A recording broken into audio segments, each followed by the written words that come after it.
Bom dia a todos, né? Nesta quinta-feira, 12 de maio de 2022. Né? Ontem eu não apareci, eu tirei o dia aí para ir a médicos, fazer os exames, essas coisas são tudo demorado, enrolado, eu fiquei fora do mercado, não consegui acompanhar e agora estamos aqui para dar aí uma ideia do que possa ter acontecido ontem, antes de ontem, o que pode estar por vir a acontecer.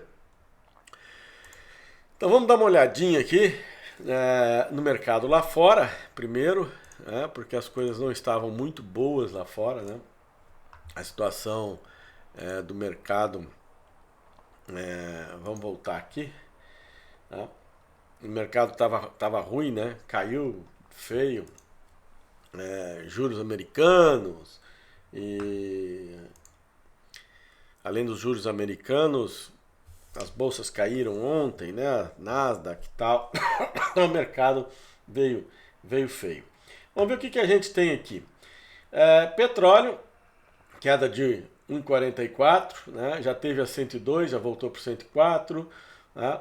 O Brent a 1,74 de queda, já teve no 101, voltou para 105. Né? Então está um pouco normalizando um pouco. Trigo já teve na casa de 1,10, já está na casa 1,102, vamos falar 1,102, já está na casa de 1,109, com a máxima em 1,117, está negativo. Milho está praticamente zerando, né? Teve no 782, está no 787 de 792, 0,06 de queda. A soja com 0,81 de queda.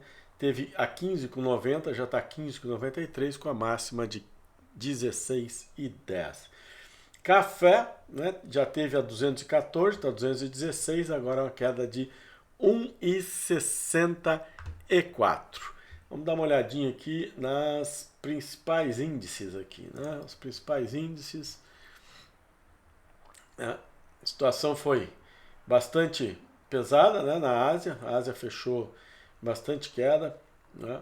Xangai deu uma melhorada aqui, menos um pouco, mas 1,75 na Austrália, Japão 1,77 e está trabalhando pesado, né? Ó, Alemanha com 2,16, Reino Unido 2,01, França 2,41, Eurostoxx 2,33.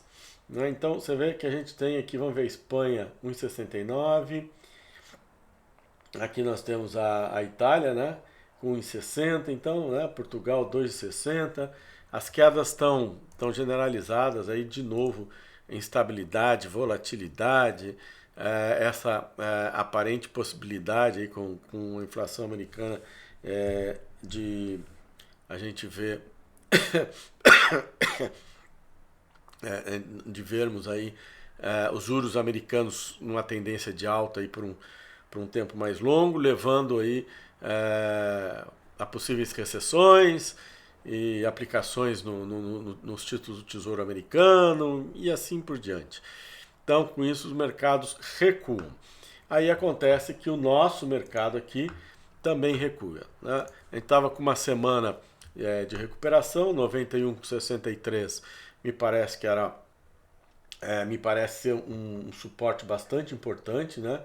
Ele tem aqui pontos bastante importantes que segurou nesse preço, mas também não conseguiu sair dessa lateral aí de praticamente 4 semanas aí consecutivas, né? Um mês que ele fica nesse range aqui. Tá? CMK, a média do CPEA, se eu fosse pegar os últimos 3 dias, né? Não é válido para o fechamento agora, está em 86,02. E ele está 86,54. Né? As pessoas perguntam, aí Guto, vale a pena a gente tentar uma venda aqui, né? Para o preço futuro ir buscar o CPEA e a gente tentar ganhar alguma coisa? Sempre vale. Né? Principalmente com um dia mais pesado hoje, vale. Então vamos falar um pouquinho você prestar atenção no CPEA, né? Ele começa hoje, né? O primeiro dia da contagem dele é hoje, amanhã e segunda-feira. Então, teoricamente sim, porque teoricamente a gente pode ter um CPEA mais fraco hoje. Por que a gente pode ter? Vamos lá. Então saiu aí os dados da Conab, né? Então eu vou falar algumas coisinhas aqui, depois eu mostro algumas imagens aqui também deles. Está acontecendo ainda a transmissão, eu assisti uma parte para poder passar para vocês. E vamos lá, safrinha, né? Eles estão esperando 89,3 milhões de toneladas, alcançando 115 milhões de toneladas. Vamos ver se eu tenho aqui dá para mostrar aqui os números diretos da... Essas coisas não obedecem, gente, nem sempre. Opa! Tá. Vamos lá. Não é bem aqui assim que eu queria, mas vai ser desse jeito aqui. Vai ficar mais prático, né? Isso, agora sim, tá? Então, qual que foi a mudança de abril para maio, né? Eles aumentam a produção de 115 para 116, 115,600 para 116, quase 200, né? Importação eles não alteram, 1.700.000. Suprimentos, ele aumenta, né? Como tem esse aumento de produção, eles transferem para cá esse aumento de produção. O consumo, eles aumentaram também o consumo de 170 para 219, né? De 77 milhões 170 para 77 219. Aumentam a exportação em 1 milhão de toneladas e diminuem um pouquinho, então, em 500 mil toneladas, mas não chega a isso, né? O estoque final de passagem, né? Então, isso dá uma tranquilidade. Eles comentam muito o quê? Que no Mato Grosso e Goiás são as lavouras mais avançadas. No Mato Grosso, a área em risco de secas, vamos dizer, porque lá não vai gear, está em 10%, que é um fator, né? É baixo, né? É uma quantidade pequena aí de milho que pode ter uma quebra, não que ele não vai produzir, né? Ele vai ter uma quebra, então não é assim, é significativo na soma nacional, mas não é tão problemático. Goiás um pouco mais, né? O Goiás está meio a meio, está 50%. Então Goiás, realmente, se faltar chuva em Goiás, daqui para frente, a diminuição da produtividade pode afetar, sim. Vocês me desculpam, mas ainda estou assim. E pode afetar aí um pouco mais nessa região. Mato Grosso do Sul e Paraná, tá? Esses têm tranquilidade de umidade, tem previsões de chuva abundantes, não vai ter problema nenhum, a menos que tenhamos uma geada, né? As geadas são problemáticas, estão se falando muito em geada, né? Falando muito em geada para a semana que vem, então vamos ver. De terça a quinta da semana que vem, 17, 18, 19. Então, 1, 2, 3, 4, 5.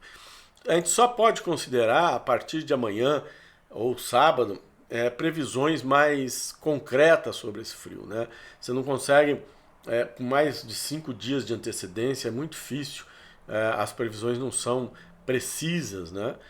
Sim, tem uma previsão forte de neve aqui nos picos da Serra Gaúcha, Catarinense, São Joaquim, Altos da Serra, lá aqui no Rio Grande do Sul. Então você começa a ter aí regiões frias, mas elas são frias mesmo, né? Não faz diferença.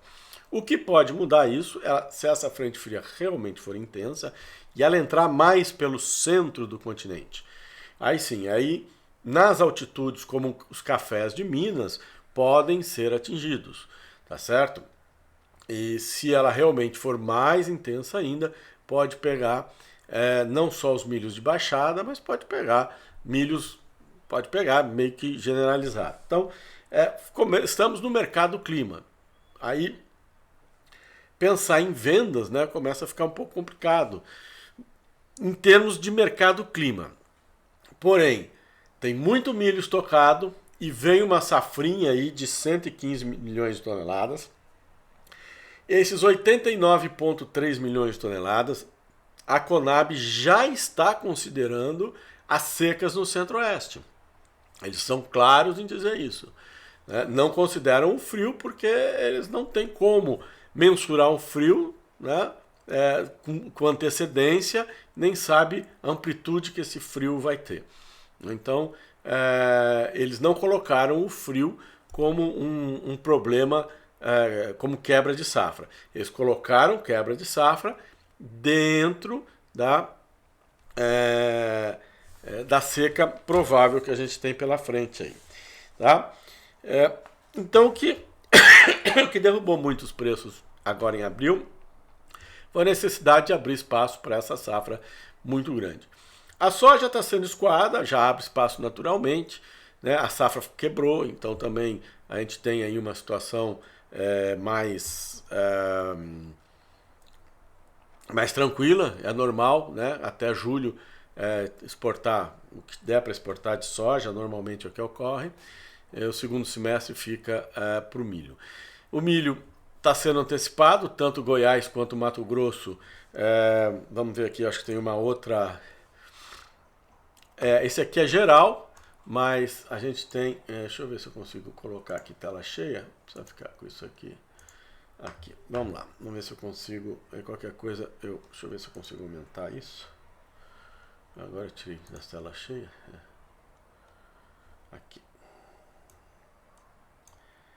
Ver se vai ficar legal isso aqui, né?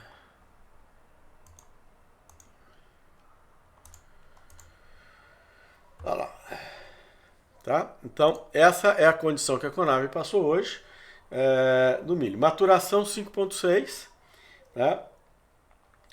Floração 35%, enchimento de grãos 47,5%, tá?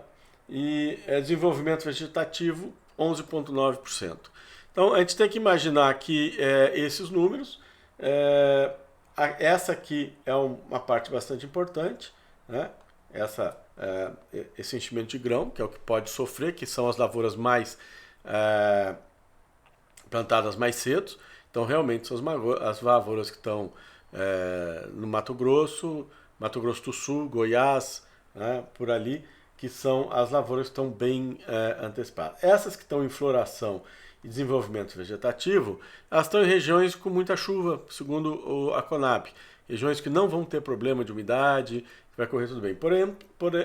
Porém, são regiões que podem sofrer com frio, como Mato Grosso do Sul, Paraná, oeste de São Paulo, dependendo da amplitude desse frio que possa vir. Tá certo? Então, é interessante, mais interessante ainda, que teremos já colheita, provavelmente aí na virada do mês a gente já vai ter colheita quase um mês antes do normal, né? Então, isso aí já começa a jogar milho no mercado. Então, vamos lá. Resumindo, vender milho é interessante, porque existe a necessidade de abrir espaço para a nova safra. Nova safra vindo com muita força, uma produção provavelmente recorde no Brasil de milho, que são 115 milhões de toneladas, e então as pressões são baixistas para o milho nesse sentido. Pressão que são altistas para o milho são um frio que possa vir a estragar ainda esses 35% a 40% aí da área que ainda está em floração floração e maturação. A maturação depende do ponto, né? Tem aí 11% que está em vegetativo, esse já é meio que de risco mesmo. Mas enfim, este frio seria aí o maior problema que o Brasil possa ter se realmente a gente tiver aí uma entrada de uma onda fria muito cedo, né? Semana que vem é muito cedo, nós estamos em maio, frio intenso em maio, nessas regiões do Sudeste, né? Até mesmo pegando ali o norte do Paraná, sul do Mato Grosso do Sul, não é muito normal a gente ter uma coisa. Normalmente tem esses frios intensos, mas ele não tem força para subir para essas regiões. Ficam nas regiões que normalmente fazem muito frio mesmo, durante o inverno, né? Outono e inverno. Esperamos. Outro fator altista continua sendo a guerra, né? A guerra continua sendo um fator altista, então já estamos falando problemas lá fora. A guerra é um fator altista. A Ucrânia realmente pode deixar de colocar muito milho no mercado, muito girassol no mercado, então a gente precisa prestar atenção, trigo também. Isso tudo aí continua mexendo, porque os números do plantio, não adianta só ter números do plantio estão falando de 50% da área, mas não adianta ter só 50% da área, não é isso. Nós precisamos saber também como vai ser o desenvolvimento e depois de colhido vocês vão conseguir exportar isso, né? Porque eles também não estão exportando, eles também têm silos cheios. Esse é um outro problema, né? Falando lá fora, vamos falar do baixista então, né? Falamos do altista, vamos falar do baixista. Baixista, lockdown na China, né? Esse lockdown na China às vezes me parece mais econômico do que sanitário. Isso tem derrubado os preços das commodities. E a gente tem aí a inflação, em que a gente vê os bancos centrais aumentando os juros, né? E com isso as pessoas abandonando o mercado variável, né? Ou de maior risco, correndo para títulos americanos, né? Títulos de países mais confiáveis e que estão começando a pagar juros mais reais, né? Mais forte, e isso pode também desacelerar a economia,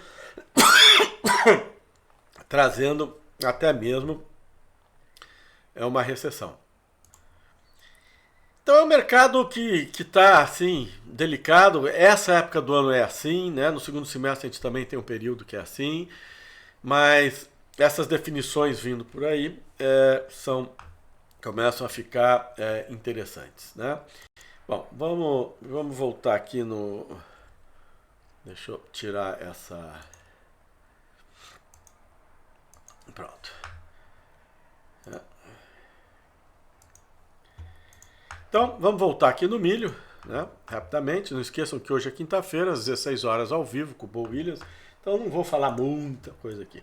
Então, vale a pena arriscar aqui? Vale, né? Vale a pena, né? Se vier aí uma previsão de frio mais forte, pode ser que o mercado físico dê uma animada e acabe fazendo o CPEA ficar mais alto, né? Se não, o CPEA vai continuar aí de lado ou para baixo, e aí dá para ganhar uns centavos aqui nessa brincadeira. CCMN, né, ele teve aí uma possibilidade de compra, vamos pôr o diário um pouquinho, né? Ele teve aqui essa possibilidade de compra nesse rompimento aqui, né? Mas eu até vi isso aqui ontem, rapidamente, pelo celular. O celular é uma porcaria para ver essas coisas, mas eu vi. Mas é exatamente essa questão. Isso vai ser sustentável, né?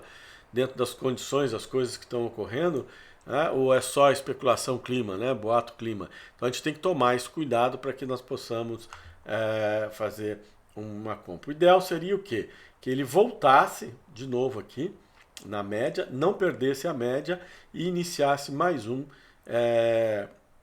caminho de alta. Aí ficaria bem legal para a gente fazer uma compra. Nos 120 minutos, ó, né? Tá querendo montar o pivô.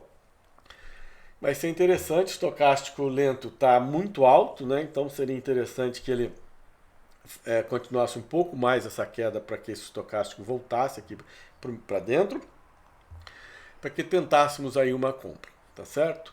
Fica a observação. Ele começou muito forte, né? Já começou forte. Começou hoje muito forte, então teria, né, dado essa possibilidade quem quisesse entrar, mas não dá para entrar, né? O mercado, a gente olhou lá fora, né? Antes de iniciar o mercado aqui, a gente já viu bolsas lá fora despencando, a gente já viu essas commodities despencando. Imprudência, né? Você querer entrar comprando na abertura de mercado com o mercado lá fora derretendo. Não tem como, né? Ah, mas o dólar está subindo aqui. Mas o dólar, a variação que o dólar está tendo aqui ultimamente não está dando para ele sustentar o milho, né? O milho está num movimento contrário. Então, ficou aqui uma situação interessante, tá? Que a gente precisa ver em que ponto que ele vai vir, né? Se ele vai perder a média de 9, se ele vai perder esse ponto que ele teve esse rompimento, né? Então eu prestaria atenção nesta região. É uma região importante para a gente prestar atenção. Vamos ver se eu sei fazer os quadradinhos que nem aquele povo bacana sabe fazer, né? É uma região importante aqui para a gente tomar cuidado, tá? Esse aqui vai ser o balizador se a gente vai fazer compras ou não, ou vamos fazer vendas. Eu acho que é um ponto que eu considero importante por tudo que a gente está vendo aqui no 120 minutos. Eu vou aguardar, né? É só boato de geada, né? É um risco. Quer assumir um risco, quer assumir uma aposta, compra nesse recuo, pensando que a vinda de uma geada vai levar esse preço para cima. Se essa geada vier e for fraca, ou não atingir as áreas produtoras que estão mais atrasadas ao sul, o mercado vai derreter. Se for algo muito forte, o mercado vai disparar. Então tem que esperar um pouquinho. Para mim, a tendência aqui dentro, ainda mais no N, é para baixo. O U, vamos ver o U. O U que tem mais movimento, está mais forte, tudo. Ó. Ele fez o recuo aqui, né? Também tem um ponto importante aqui. Vamos ver o que a gente consegue aqui. Ó. Vamos ver o que isso aqui representa lá na frente. Ó, né? Ele tem esse ponto importante. Se a gente reduzir isso e trazer mais para baixo aqui, ó, vai pegar em cheio esse miolo que ele fez antes da definição, mas também não sei se eu não tem também, ele tem mais volume, tudo, vamos ver aqui, ó. No diário tá melhor, né? No diário ele teria que voltar na média de 9 e a gente fazer alguma coisa, porque ele já está testando aqui em cima e não foi para lugar nenhum, né? Veio, testou, não aguentou, veio, testou, pode fazer o recuo, é perto das máximas que aconteceram aqui, né, em março, final de março, ele pode de novo querer corrigir e corrigir com força. Esse é o U, eu sei que ele mais tem movimento, né, ele já está com 1.800 agora contratos negociados, o K ainda tem 1.368 negociados, tá legal o K, e o CCMN com 700. Então, falando do milho, é isso que a gente tem que ver, é isso que a gente tem que pensar. Tá difícil de pensar em abrir aqui alguma posição. Ele fez esse canal de alta, perdeu, quis montar um pivô aqui para romper e não conseguiu. Este é o problema. Voltamos ao 120, tá? 120 está montando, né? Então, se a gente fosse pegar este movimento aqui, tá? Põe em 2 aqui para ficar aparecer, tá? Pega este movimento aqui, você até podia, o ideal é que ele fosse um pouquinho mais comprido aqui, tá? Aí ficaria 100%, e aí sim, se ele fizesse este movimento para cá, aí seria legal em tudo. Se ele não voltar tanto, né? Se ele começar a andar de lado aqui, aí a gente vai ter que esperar o mercado clima para ver a definição.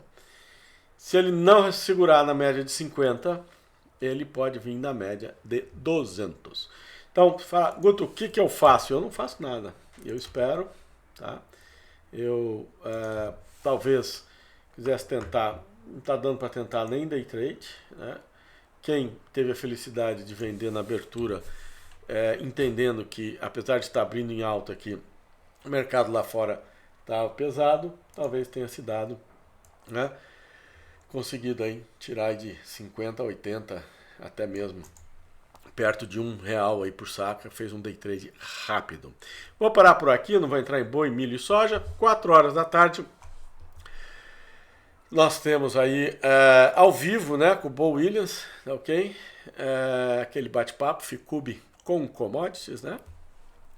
E eu e o Bo Williams batemos aquele papo legal, ele puxa o seu Ficube e a gente dá uma olhada e eu vou trazer mais notícias que possam ter ocorrido durante o dia. Vou ficando por aqui, um grande abraço, estava com saudade, né?